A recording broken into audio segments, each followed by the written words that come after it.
Assalamu alaikum wa rahmatullahi wa barakatuh. Il existe une lumière qu'aucune obscurité ne peut éteindre, une paix intérieure qu'aucune tempête ne peut briser. Cette lumière, c'est celle d'un cœur connecté à Allah. Si tu rencontrais Allah aujourd'hui, serais-tu satisfait de l'état de ton cœur? Si cette nuit était ta dernière, qu'aurais-tu changé dans ta vie? Et quand as-tu pleuré pour la dernière fois par amour ou par crainte d'Allah? Dans cette vidéo, nous allons découvrir un secret puissant, des actions simples mais profondes qui font fuir les démons et renforcent la protection divine autour du croyant. Oui, il existe des pratiques qui transforment ton cœur en une forteresse spirituelle. Et même Zakir Naik a rappelé à plusieurs reprises l'importance de ces actes qui purifient l'âme et repoussent Shaitan. Allah dit dans le Coran, « En vérité, c'est par le rappel d'Allah que les cœurs se tranquillisent. » 13, 28. Abonne-toi à l'Islam Connect, like, commente et partage cette lumière autour de toi. Ne quitte pas cette vidéo sans prendre la décision de devenir une meilleure version de toi-même pour Allah.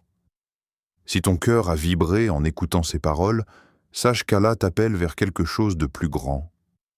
Il existe des cœurs qui brillent sans que personne ne comprenne pourquoi. Des visages apaisés au milieu du chaos. Des âmes stables alors que tout tremble autour d'elles. Leur secret n'est pas un talent particulier.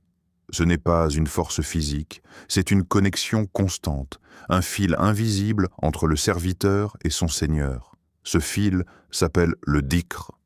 Le rappel d'Allah n'est pas seulement une adoration prononcée par la langue, c'est une lumière déposée dans le cœur. C'est une protection que tu ne vois pas, mais que le monde invisible ressent. Lorsque tu dis « Subhanallah », tu déclares la perfection d'Allah au-dessus de toute imperfection. Lorsque tu dis « Alhamdulillah », tu reconnais que chaque bienfait vient de lui. Lorsque tu dis « Allahu Akbar », tu affirmes qu'Allah est plus grand que tes peurs, plus grand que tes soucis, plus grand que Shaitan lui-même. Le prophète, que la paix et le salut d'Allah soient sur lui, a dit « L'exemple de celui qui évoque son Seigneur et de celui qui ne l'évoque pas est comme le vivant et le mort. » Rapporté par Sahih al-Bukhari. Cette parole n'est pas symbolique, elle est réelle. Le cœur qui ne fait pas dhikr devient sec, fragile, vulnérable. Le cœur qui évoque Allah devient vivant, vibrant, protégé. Shaitan ne craint pas ton apparence religieuse, il ne craint pas tes discours. Il craint ton lien constant avec Allah. Les démons aiment les cœurs distraits, les esprits occupés par le monde, les âmes noyées dans le bruit. Mais un cœur occupé par le rappel devient difficile à atteindre. Pourquoi? Parce que le dhikr renforce la conscience d'Allah. Et plus tu es conscient d'Allah, moins Shaitan trouve d'espace pour semer ses suggestions. Imagine un instant, tu marches seul, mais ta langue murmure « Astaghfirullah ». Tu conduis, mais ton cœur répète « La ilaha illa Allah ». Tu travailles, mais ton esprit revient sans cesse vers son Créateur. Tu crois être dans une action ordinaire, mais dans le monde invisible, une barrière se construit autour de toi.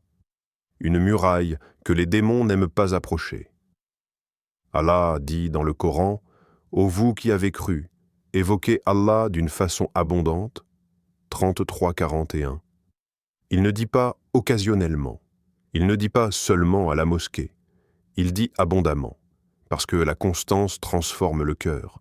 Le dhikr répété polit la rouille des péchés. Il apaise l'anxiété. Il éteint les pensées sombres avant qu'elles ne prennent racine. Et ce qui est puissant, c'est que le dhikr ne demande ni richesse, ni statut, ni compétence particulière. Il demande une intention, une présence, une sincérité. Même si ta foi est faible, commence. Même si tu te sens loin d'Allah, commence.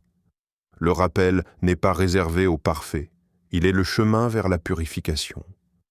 Plus ton cœur se remplit du souvenir d'Allah, moins il reste de place pour les murmures négatifs. Shaitan entre par les fissures de l'oubli. Il profite des silences spirituels. Mais lorsqu'un croyant transforme ses silences en glorification, ses soupirs en invocation, ses pauses en gratitude, il devient fort. Le dhikr est discret, mais il est immense. Il est simple, mais il est redoutable pour les forces invisibles. C'est une habitude silencieuse qui change la structure de ton âme. Une protection que tu portes partout, à chaque instant, sans que personne ne la voie, sauf celui qui t'a créé. Il y a une différence immense entre prier et préserver sa prière, entre accomplir un geste et protéger un rendez-vous sacré. La salate n'est pas seulement une obligation, elle est une rencontre, un appel direct du Créateur vers son serviteur 5 fois par jour. Et chaque fois que tu réponds à cet appel à l'heure, tu renforces une muraille invisible autour de ton âme. Allah dit dans le Coran, « Certes, la prière préserve de la turpitude et du blâmable. » 29, 45. Ce verset n'est pas une simple promesse morale, c'est une réalité spirituelle. La prière agit comme un filtre. Elle nettoie les pensées avant qu'elles ne deviennent des intentions. Elle stoppe les intentions avant qu'elles ne deviennent des actes. Elle t'arrête au bord du péché et te rappelle qui tu es, un serviteur d'Allah. Shaitan n'a pas peur d'un musulman qui prie parfois. Il redoute celui qui protège ses horaires, celui qui interrompt son travail, son sommeil, ses distractions, simplement parce qu'Allah l'a appelé. La discipline spirituelle est une arme puissante. Lorsque tu pries à l'heure, tu déclares que rien n'est plus important que ton lien avec ton Seigneur. Chaque adhan est une invitation céleste. Mais c'est aussi un test. Vais-je répondre ou vais-je repousser? Chaque fois que tu choisis Allah en priorité, tu affaiblis l'influence de Shaitan sur ton cœur. Parce que Shaitan prospère dans le retard, dans la négligence, dans le « je le ferai plus tard ». La prière à l'heure coupe cette stratégie, et puis il y a la prosternation, ce moment où ton front touche le sol, ce geste que Shaitan refuse de faire, ce geste qu'il a fait chuter lorsqu'il a refusé de se prosterner devant Adam par orgueil. Chaque fois que tu te prosternes, tu écrases l'arrogance. Tu déclares ton humilité, tu rappelles que tu n'es rien sans Allah, et cette humilité est une flamme qui brûle l'orgueil satanique. Le prophète, que la paix et le salut d'Allah soient sur lui, a enseigné que le serviteur est le plus proche de son Seigneur lorsqu'il est en prosternation, rapporté par Sahih Muslim. Imagine cette proximité. Imagine cette protection. Lorsque tu es proche d'Allah, quelle place reste-t-il pour les murmures de Shaitan? La prière à l'heure structure ta journée. Elle divise le temps en moments bénis. Elle empêche ton cœur de dériver trop longtemps dans l'oubli. Même si tu tombes, même si tu faiblis, la prochaine salate t'attend. Elle te ramène. Elle te recentre. Elle t'élève à nouveau, et plus tu es constant, plus ton âme devient stable. L'anxiété diminue. Les décisions deviennent plus claires. Les tentations perdent de leur intensité. Ce n'est pas magique, c'est spirituel. La prière nourrit ta conscience d'Allah 5 fois par jour. Elle te rappelle que tu n'es jamais seul.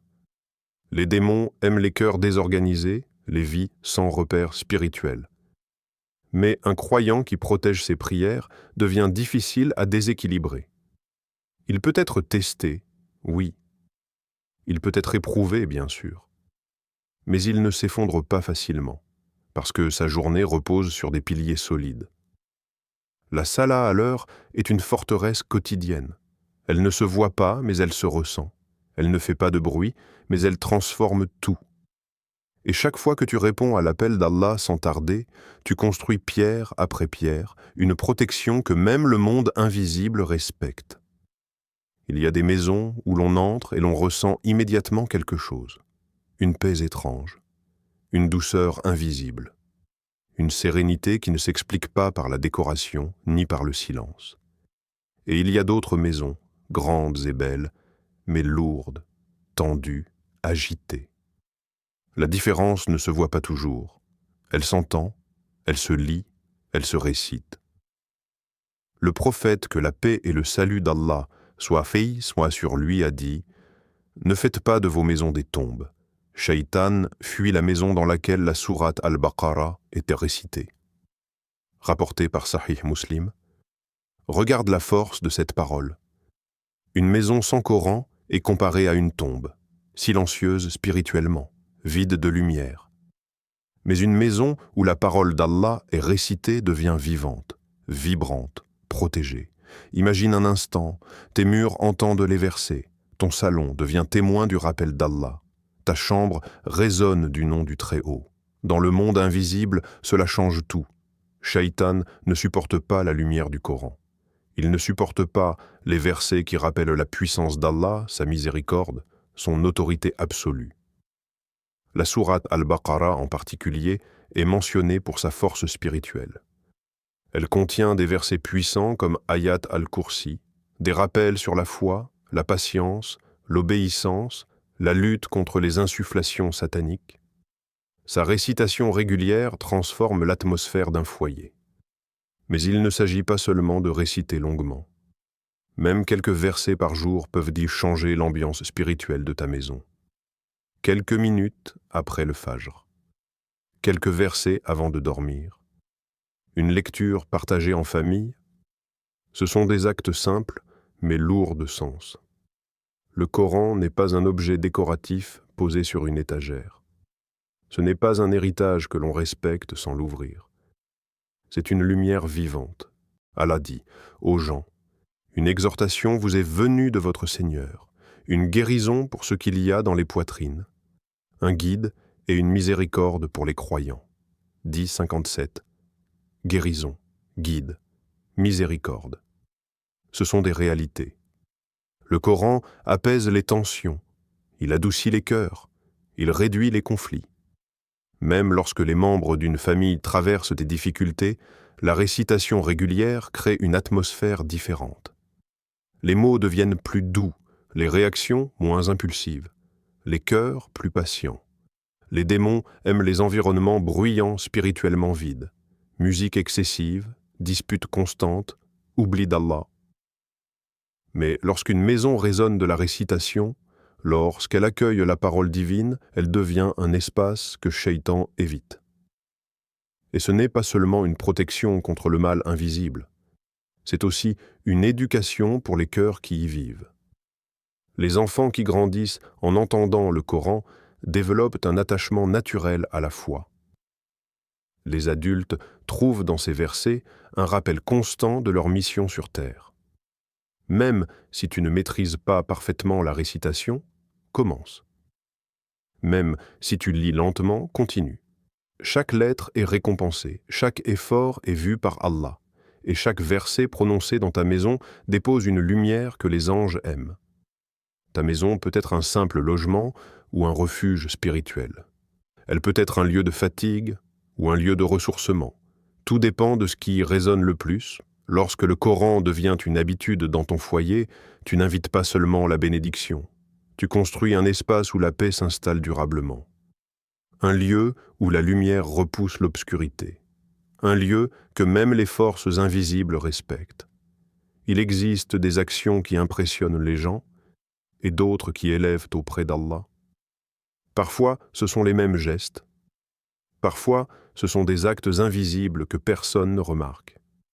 La différence ne se voit pas dans la grandeur de l'action, mais dans la pureté de l'intention. Shaitan ne se contente pas de pousser au péché évident. Il est plus subtil que cela. Il attaque l'ostentation. Il insinue « Fais-le pour qu'on te voie ». Il murmure « Montre ta piété ». Il nourrit l'orgueil doucement jusqu'à ce que l'adoration devienne une performance. Mais lorsque ton intention est pure pour Allah, son influence diminue, parce que Shaitan ne peut rien contre un cœur qui cherche uniquement l'agrément divin. Le prophète, que la paix et le salut d'Allah soient sur lui, a dit « Les actions ne valent pas que par les intentions », rapporté par Sahih al-Bukhari et Sahih Muslim. Regarde la profondeur de cette parole. Une même action peut être légère comme une plume, ou lourde comme une montagne dans la balance.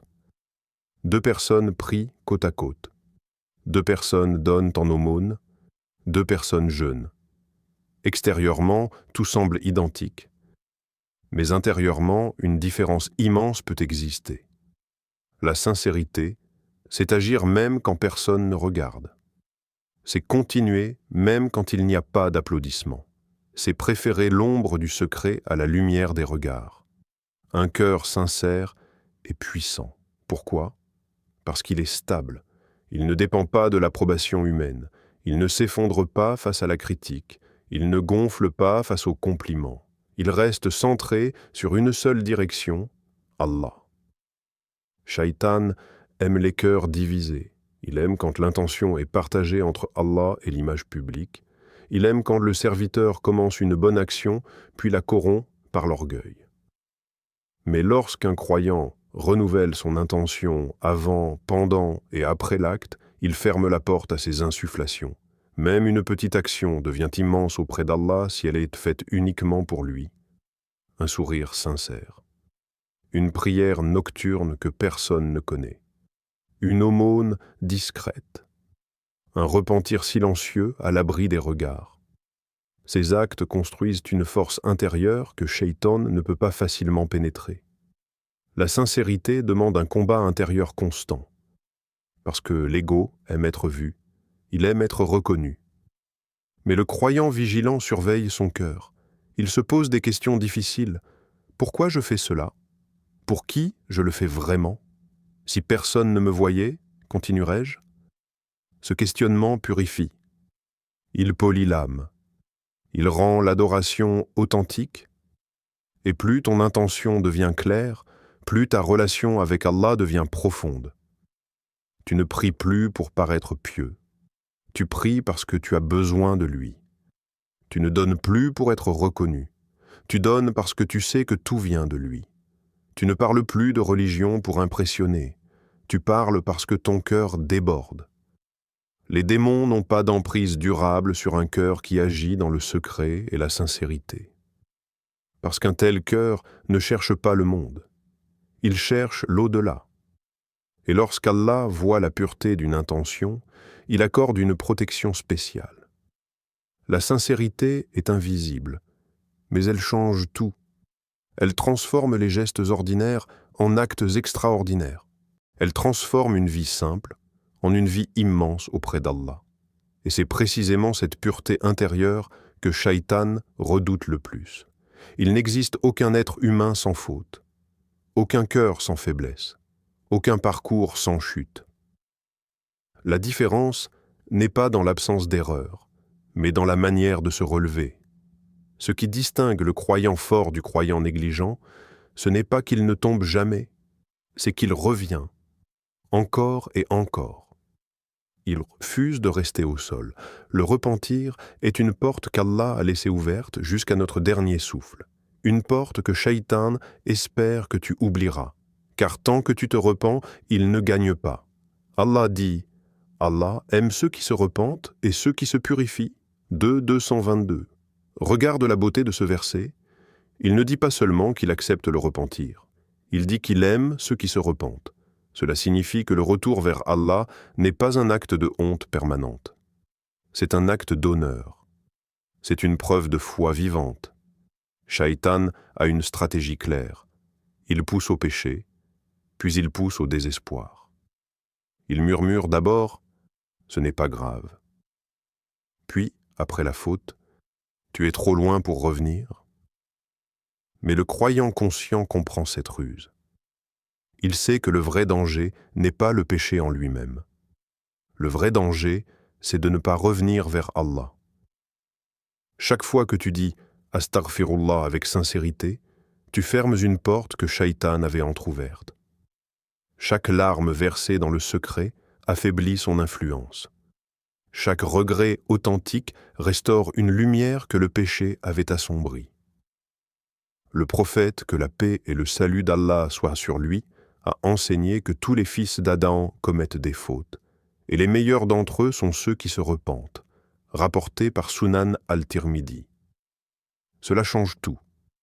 La supériorité ne réside pas dans la perfection, mais dans le retour constant. Le repentir sincère n'est pas seulement une phrase, c'est un mouvement du cœur.